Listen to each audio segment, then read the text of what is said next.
ओम नमः शिवाय। जय श्री राम। प्रेम से बोलिए शनि महाराज की जय, हनुमान जी महाराज की जय। भक्तजनों, आज आप श्रवण करेंगे न्याय के देवता शनिदेव तथा हनुमान जी की बड़ी ही दुर्लभ कथा। पुराणों के अनुसार शनिदेव का एक नाम कृष्ण भी है। ये नाम स्वयं श्री कृष्ण भगवान ने शनिदेव को दिया था। आज के दिन जो भी मनुष्य इस व्रत को करता है या कथा का श्रवण करता है तो उन भक्तों पर शनिदेव जी के साथ साथ हनुमान जी की कृपा भी प्राप्त होती है, क्योंकि शनि दोष से परेशान मनुष्य इस दिन हनुमान जी की कथा को सुनने तथा भजन कीर्तन करने से उनकी सभी प्रकार के ग्रह और साढ़े साती ढैया समाप्त हो जाती है और साथ ही शनिदेव की कृपा से भक्तों को रोगों से मुक्ति मिलती है। तो भक्तजनों, आइए श्रवण करते हैं दुख दारिद्र्य को दूर करने वाली शनिदेव जी की बड़ी ही दुर्लभ पावन कथा। किसी गांव में एक बहुत ही विद्वान ब्राह्मण रहा करते थे। एक दिन रात्रि में उसने सपने में देखा कि एक नीला वस्त्र पहने हुए बहुत ही दिव्य पुरुष उससे कह रहा है कि हे ब्राह्मण देवता, मैं तुझे लगूंगा। अब देखिए, ये सपना उस ब्राह्मण को रोज दिखाई देता। इससे वह परेशान हो गया और दुबला पतला होने लगा। उसका स्वास्थ्य बहुत ही गिरने लगा। एक दिन उसकी पत्नी ने कहा, देखिए, मैं आपको कितना अच्छे से खिलाती पिलाती हूँ, मेवा मिश्री खिलाती हूँ, दूध मलाई खिलाती हूँ, अच्छा भोजन आहार पकाकर खिलाती हूँ, फिर भी आप इतने दुबले पतले क्यों होते जा रहे हैं? इसका क्या कारण है?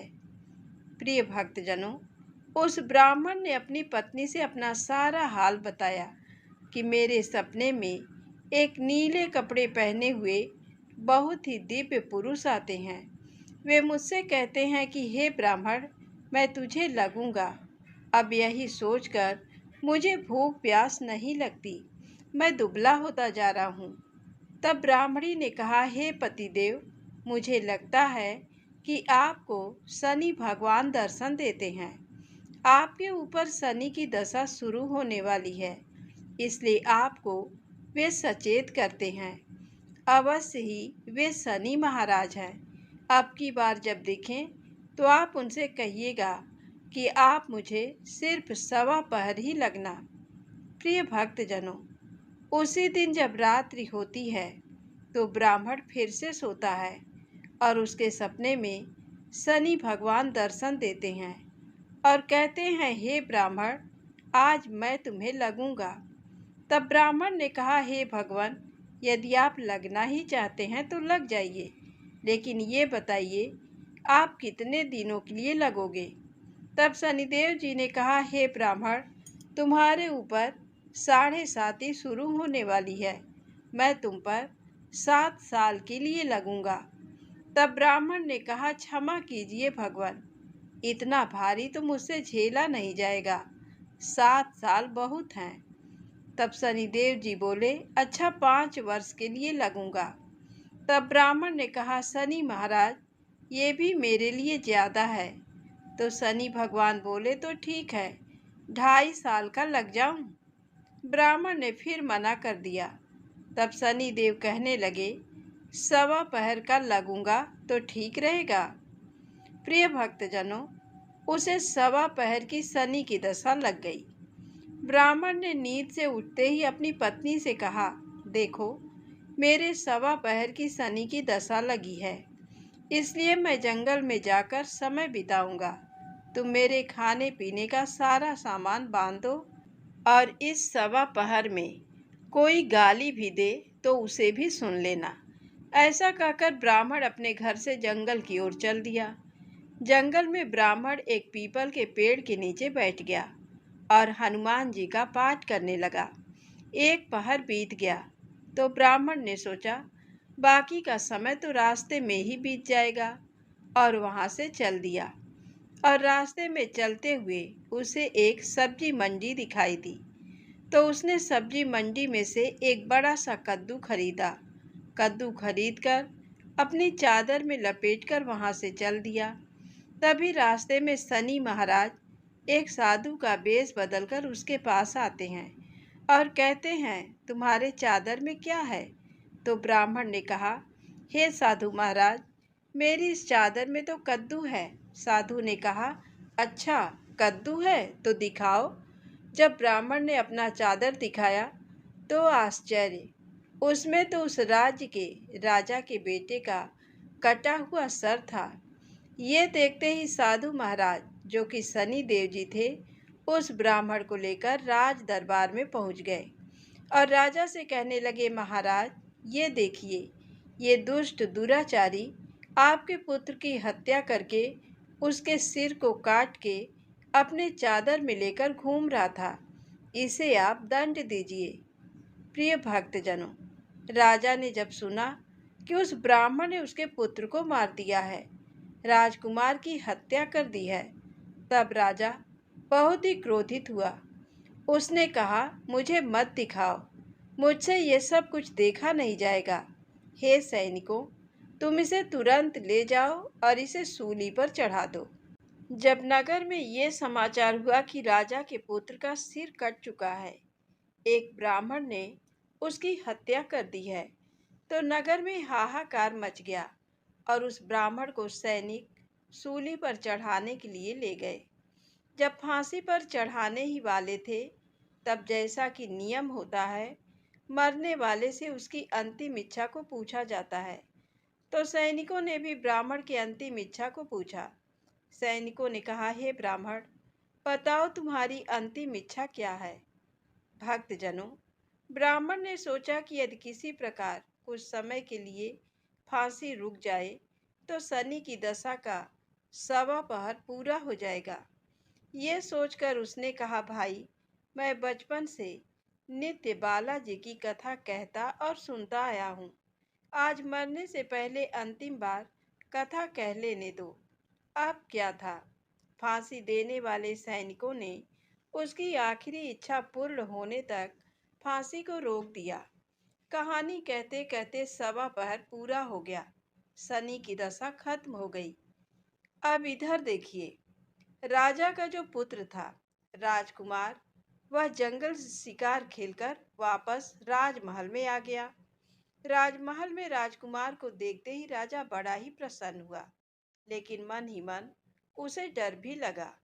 यदि उस निर्दोष ब्राह्मण को फांसी चढ़ा दिया गया होगा तो ब्राह्मण हत्या का दोष लग जाएगा। राजा ने 2 घुड़सवार को जल्दी से फांसी घर की तरफ दौड़ाया और ब्राह्मण को आदर सहित दरबार में आने का हुक्म दिया।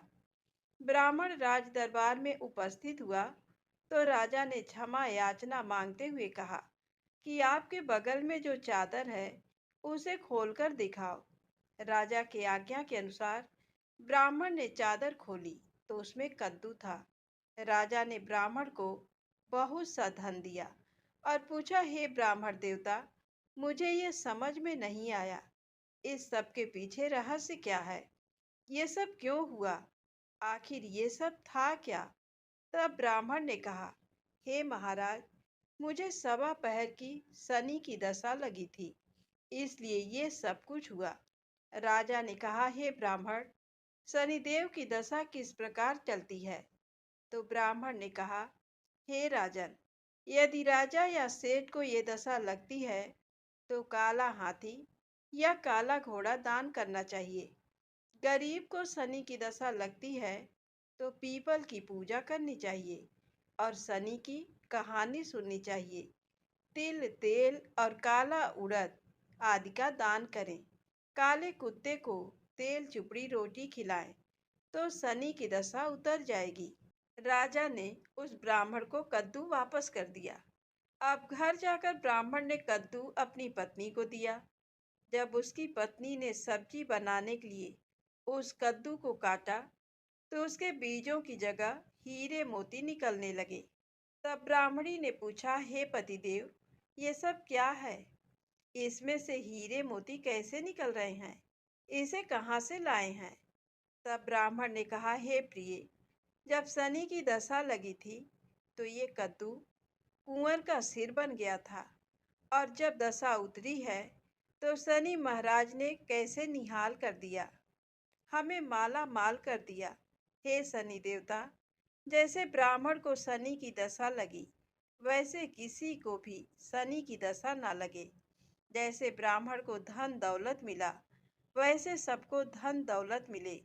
कथा कहानी कहते सुनते हुंकार भरते सबको मिले। तो बोलिए श्री शनिदेव महाराज की जय हो। ओम नमः शिवाय। प्रिय भक्तजनों, आइए अब सुनते हैं भगवान शनिदेव की दूसरी कथा।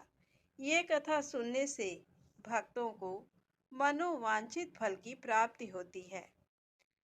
नर्मदा नदी के किनारे एक गांव में बहुत ही बड़े साहूकार का परिवार निवास करता था। साहूकार की मृत्यु हो चुकी थी। घर में साहूकारनी और उसके 2 बेटे, एक बड़ी बहू थी। साहूकारनी का छोटा बेटा मानसिक रोग से ग्रस्त था। उसकी मानसिक स्थिति ठीक नहीं थी। साहूकारनी की बड़ी बहू तारा को विवाह के कई वर्ष बीत गए थे, पर अभी तक उसे संतान नहीं हुई थी।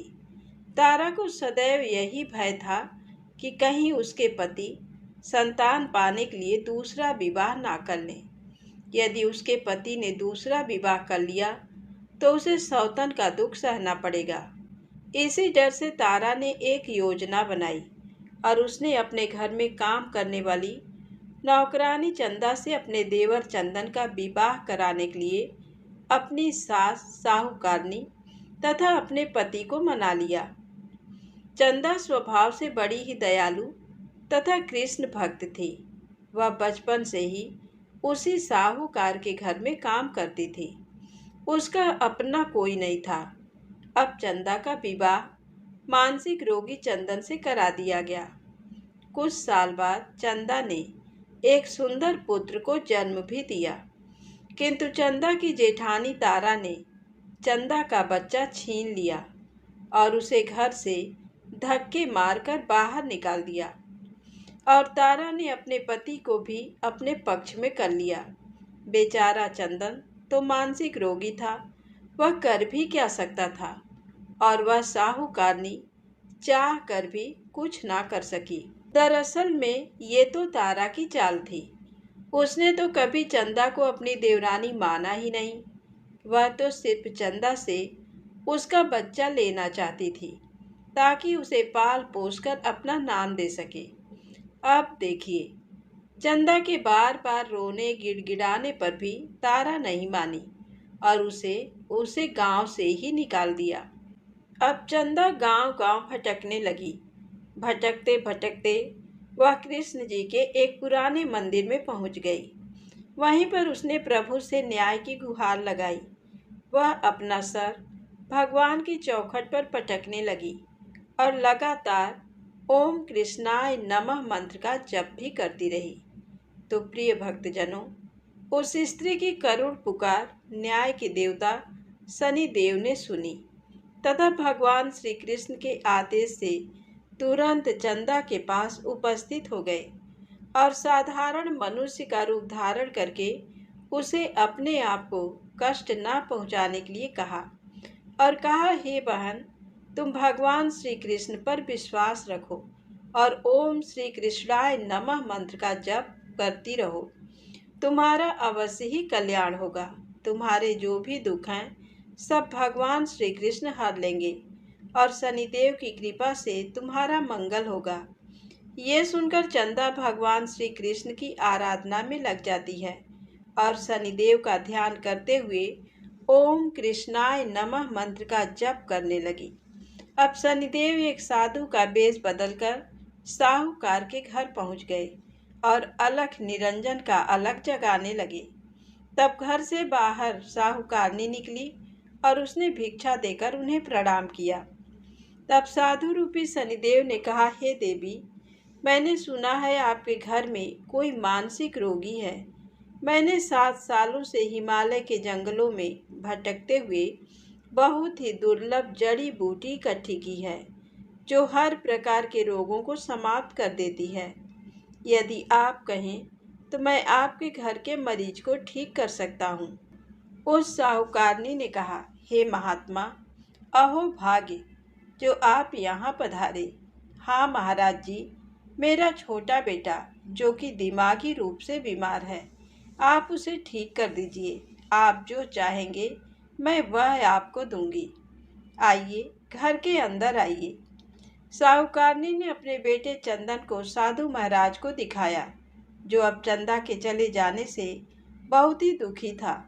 साधु महाराज ने अपने कमंडल से जल निकालकर उसे अभिमंत्रित करके चंदन को पीने के लिए दिया। अब उस जल को पीते ही चंदन बिल्कुल ठीक हो गया और साधु महाराज ने तारा को भी बहुत समझाया कि वह चंदा का बच्चा उसे वापस कर दे और अपनी गलती को स्वीकार कर ले, किंतु वह नहीं मानी। वह तो उल्टे ही साधु महाराज को डांटने लगी, यहाँ तक कि चंदन के ठीक होने से उसे ईर्ष्या करने लगी। इस बात से रुष्ट होकर भगवान शनिदेव की दशा तारा को लग गई और वह मानसिक रोगी हो गई। उसका एक हाथ लकवा से ग्रस्त हो गया। साधु महात्मा के बताए अनुसार चंदन अपनी पत्नी चंदा को घर ले आया और अपनी पत्नी, बच्चे और माँ के साथ हंसी खुशी जीवन व्यतीत करने लगा। प्रिय भक्तजनों, तारा को शनिदेव ने उसके कर्मों का फल दिया और चंदा के सिर्फ ओम कृष्णाय नमः मंत्र का जप करने से उस पर कृपा बरसाई और उसका बच्चा, पति, परिवार वापस मिल गया। उसका पति भी स्वस्थ हो गया। जय शनिदेव, जय जय शनिदेव। ओम नमः शिवाय। प्रिय भक्तजनों, साढ़े साती क्या होती है? इससे लोग क्यों डरते हैं? यह सही है कि साढ़े साती के समय व्यक्ति को कठिनाइयों और परेशानियों का सामना करना पड़ता है, किंतु इससे डरने और घबराने की कोई बात नहीं। इसमें कठिनाई और मुश्किल हालात जरूर आते हैं, परंतु इस समय व्यक्ति को कामयाबी भी मिलती है। बहुत से व्यक्ति साढ़े साती के प्रभाव से सफलता की ऊंचाइयों पर पहुंच जाते हैं। साढ़े साती व्यक्ति को कर्मशील बनाता है और उसे कर्म की ओर ले जाता है। अभिमानी, हठी और कठोर व्यक्तित्व वाले व्यक्ति से ये काफ़ी मेहनत करवाते हैं। साढ़े साती के 3 चरण होते हैं। साढ़े साती का पहला चरण नज़दीकी रिश्तेदारों और जातक को प्रभावित करता है। साढ़े साती का दूसरा चरण व्यापार और गृहस्थी को प्रभावित करता है। साढ़े साती का तीसरा चरण परिवार और स्वास्थ्य को प्रभावित करता है। भगवान शनिदेव न्याय के देवता हैं। ये कभी भी किसी को ऐसे दंड नहीं देते। यदि दंड देते हैं तो उसे उसके साथ बहुत ही बड़ी शिक्षा भी देते हैं।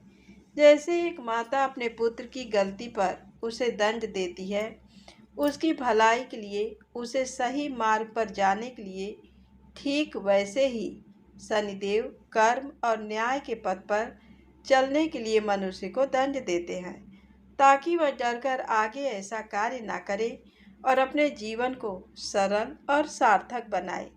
भगवान शनिदेव तो न्याय के मूर्ति हैं।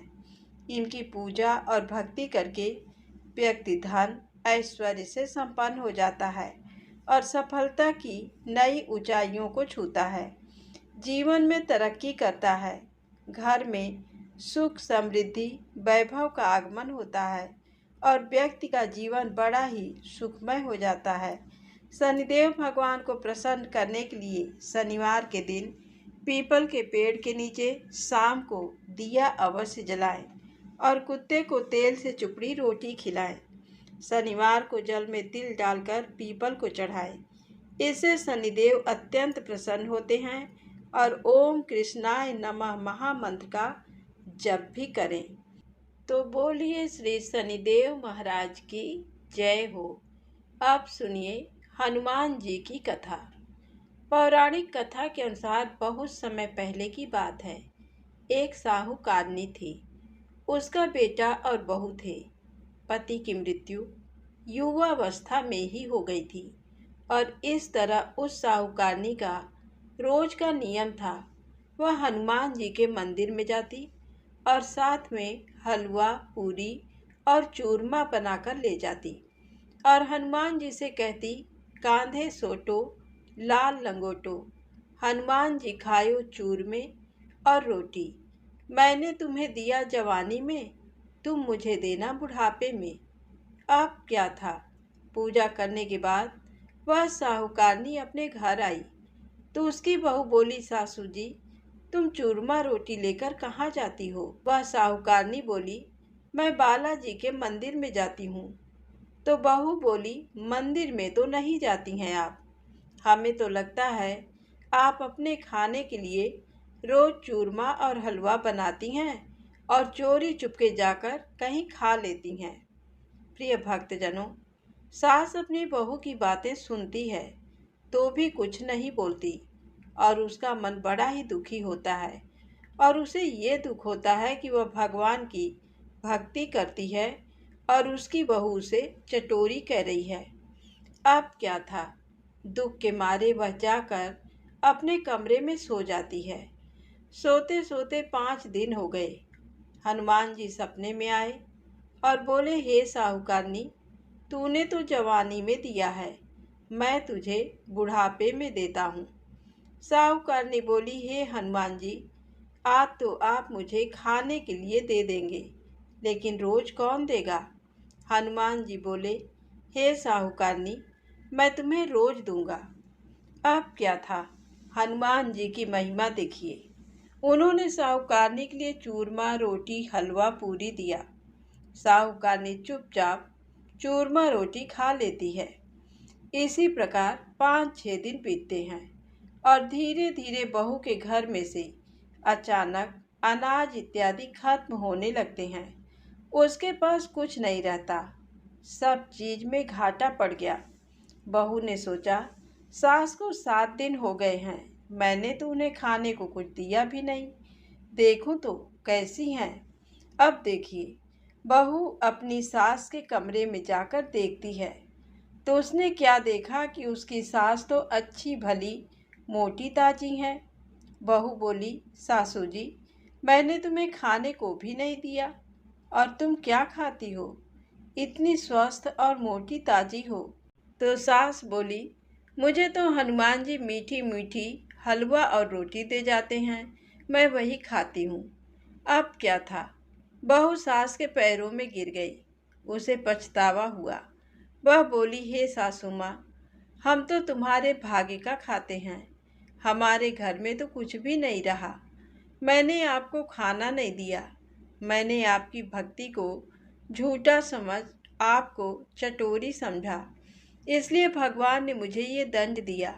7 दिन के अंदर ही हमारे घर से अनाज, धन इत्यादि समाप्त हो गया।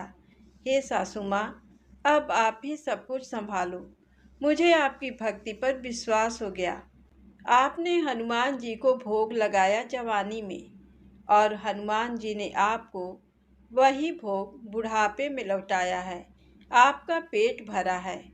हनुमान जी की महिमा अपार है, कोटि कोटि प्रणाम है। प्रिय भक्तजनों, अब क्या था, उस सास ने खुशी खुशी घर की सारी जिम्मेदारी संभाल ली और सास यानी कि वह साहूकारनी हनुमान जी को रोज चूरमा रोटी, हलवा पूरी खिलाया करती, हलवा पूरी चढ़ाया करती थी। फिर घर में बहुत बरकत हुई और खूब धन धान्य आने लगा। हे हनुमान जी महाराज, हे बालाजी महाराज, जैसे आपने उस साहूकारनी को दिया वैसा सबको देना, सबके घर में अन्न धन के भंडारे भरे रखना, सबका भला और मंगल करना। इस कथा कहानी को कहने सुनने वाले तथा हुंकार भरने वाले सभी को देना। बजरंग बली हनुमान जी की जय। ओम नमः शिवाय।